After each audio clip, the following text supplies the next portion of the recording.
நீங்கள் இருட்டில் நிற்கிறீங்க, உங்கள் கையில் ஒரு லைட் இருக்குது, ஆனால் அந்த லைட் வந்து கொஞ்சம் கொஞ்சமாக மங்கி போய்கிட்டு இருக்கு. த லைட் இஸ் ஃபேடிங் அவே. அந்த சுச்சுவேஷனில் நீங்கள் என்ன பண்ணுவீங்க? ஆனால் தன்னைத்தானே அழிச்சுக்கிட்டு நமக்கு வெளிச்சம் தரக்கூடிய ஒரு சிறிய மெழுகுவர்த்தி சொல்லி தரக்கூடிய ஒரு பவர்ஃபுல்லான இன்ஸ்பிரேஷனான விஷயத்தை பற்றி தான் நம்ம இப்போ இந்த எபிசோடில் பார்க்க போகிறோம். நீங்கள் கேட்டுக்கொண்டிருப்பது power of yourself with a Bala. Every Friday evening நம்ம பாட்காஸ்ட்டோட புது புது எபிசோடுகள் ரிலீஸ் ஆகிட்டு இருக்குது. அதை நீங்கள் மிஸ் பண்ணாமல் இருக்கிறதுக்கு நம்ம பாட்காஸ்ட்டை ஃபாலோ பண்ணி எப்போதுமே வந்து இணைப்பில் இருங்க. ஒரு சிறிய கிராமம், ரொம்ப அமைதியாக இருக்கக்கூடிய ஒரு கிராமம், எப்பொழுதும் சந்தோஷமாக இருக்கக்கூடிய கிராமம், எப்பொழுதுமே வந்து ஒரு ஃபெஸ்டிவல் மாதிரியே சந்தோஷத்துல இருந்துக்கிட்டு இருக்கிறாங்க. அந்த கிராமத்துக்கு ஒரு நாள் மிகப்பெரிய கஷ்டம் வந்து இறங்குது.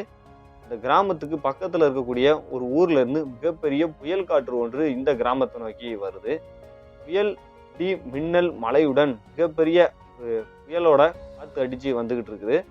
இந்த மழையோட மிகப்பெரிய காத்தும் அடிக்குது, இடி மின்னல் எல்லாம் வர்றதுனால எப்பொழுதுமே சந்தோஷமா இருக்கக்கூடிய அந்த கிராமம் சோகத்துக்கு வந்து உட்கார்ந்துருது. அந்த கிராமம் முழுவதுமே வந்து இருள் சூழ்ந்து போயிடுது. எப்போ இந்த புயல் கரையை கிடக்கும், எப்போ வந்து இந்த இடி மின்னல்லாம் நிற்கும் அப்படின்னு சொல்லி எல்லாருமே வந்து வேதனையில வீட்டுக்குள்ள அந்த இருட்டில் உட்கார்ந்து இருக்கிறாங்க.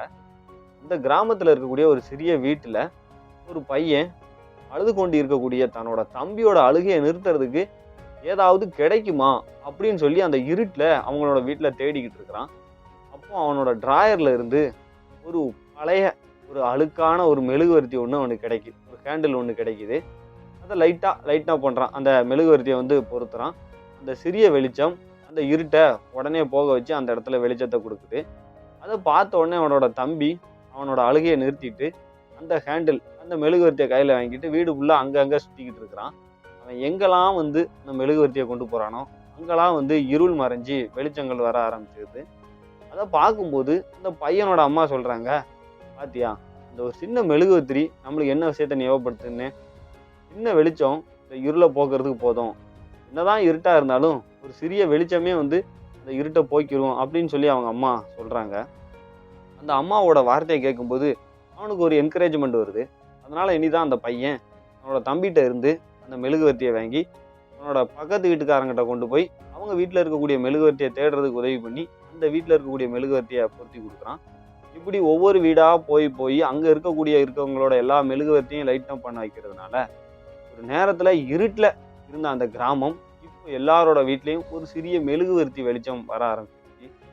வெளியே என்னதான் வந்து இடி மின்னல் புயலோட மழைகள் பெஞ்சுக்கிட்டு இருந்தாலும் உள்ள எல்லாரும் சோகத்தில் இருந்தக்கூடிய எல்லா கிராம மக்களும் அவங்களோட வீட்டில் வந்து இப்போ சந்தோஷமா ஒரு நம்பிக்கையோட இருந்துக்கிட்டு இருக்கிறாங்க.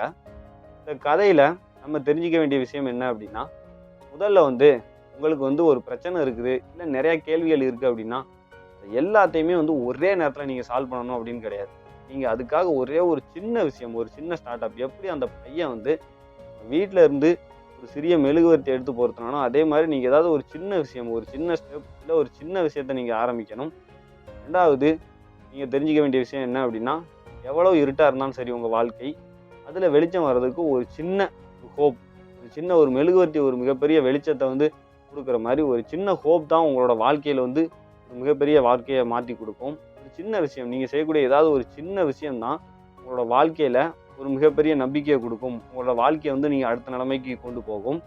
இந்த லைஃப்பில் வந்து உங்களுக்கு எங்கெங்கே வந்து இருள் சூழ்ந்து இருக்குதோ, உங்களோட கஷ்டங்கள் எங்கெல்லாம் இருக்குதோ அந்த இடத்துல நீங்கள் செய்யக்கூடிய ஒரு ஹோப்ஃபுல்லான ஒரு சுச்சுவேஷன், சின்ன விஷயம், அதுதான் வந்து உங்களோட லைஃபுக்கு வந்து மிகப்பெரிய நம்பிக்கையை கொடுக்கும். இந்த உலகத்தில் இருக்கக்கூடிய எல்லா விஷயங்களையும் மாற்றுறதுக்கு ரொம்ப ஸ்ட்ராங்கான பர்சன், இல்லை ரொம்ப பிரைட்டான பர்சன் அப்படின்னு தேவையில்லைங்க. ஒரு சின்ன நம்பிக்கையை தரக்கூடிய ஒரு பர்சன் போதும். அதே நேரத்தில் அந்த நம்பிக்கையை இன்னொரு பர்சன்ட்டை போய் வந்து நீங்கள் ஷேரும் பண்ணணும்.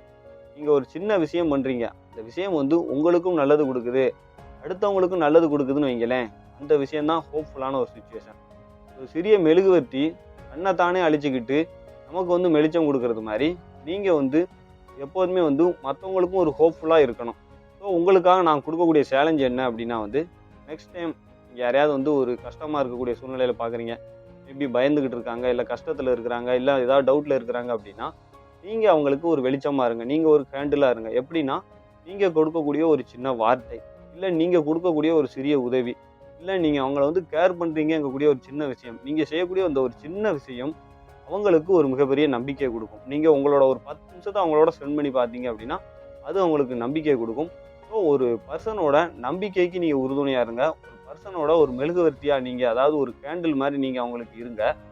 நீங்கள் வந்து என்ன மாதிரி கேண்டிலாக நீங்கள் இருப்பீங்க, நீங்கள் வந்து ஒரு பர்சனுக்கு எந்த மாதிரி ஒரு லைட்டை வந்து நீங்கள் ஷேர் பண்ணுவீங்க அப்படிங்கக்கூடிய கேள்வியோட நான் இந்த எபிசோட நிறைவு செய்கிறேன். நம்ம போட்காஸ்டியை பற்றிய கருத்துக்களை நீங்கள் ஃபேஸ்புக், இன்ஸ்டாகிராம், லிங்க்டின்ல PA பாலா அப்படிங்கிற ப்ரொஃபைலில் நீங்கள் எனக்கு எப்போதுமே வந்து மெசேஜ் பண்ணலாம். எப்போதும் இணைந்திருங்கள். பவர் ஆஃப் யுவர் செல்ஃபுடன் அடுத்த எபிசோடில் உங்களை சந்திக்கிறேன். மிக்க நன்றி.